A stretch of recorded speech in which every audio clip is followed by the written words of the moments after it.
पाहुणे रावळे मग पूर्ण राज्यच पाहुणा आहे, पूर्ण राज्याच मायबापी, पूर्ण राज्य देव. थांबत नसतो मी.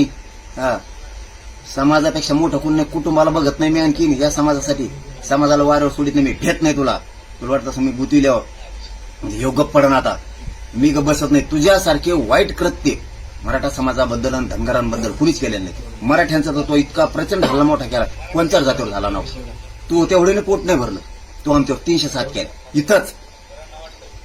आमचे डोके फुटून, आमच्या डोके रक्ताळ्या आईमाईनी त्यांच्या रक्तात पडलेला असून आजही बाजावर झोपून येत आमच्या आईबाई. लाज वाटत नाही तुम्हाला थोडी सुद्धा सरकार चालवताना आत्ताही? आणि काय माझं तोंड बंद करायसाठी नोटिसा देतो? माझं बंद होऊ शकत नाही. मी त्या रक्ताची जाण आहे मला, आणि या राज्यातल्या सगळ्या मराठ्यांना त्या आई बहिणीच्या अंतर्वाईचं जे रक्त सांडलं ना त्याची जाण आहे. एक बी असेल मराठा त्या रक्ताची जाण विसरू शकणार नाही, एक सुद्धा. तू त्यांच्यावर 30 सात केले, आणि ज्या पोलिसांना मारलं त्यांना बडथ्या दिल्या. ही सर्व नाही आम्ही आणखी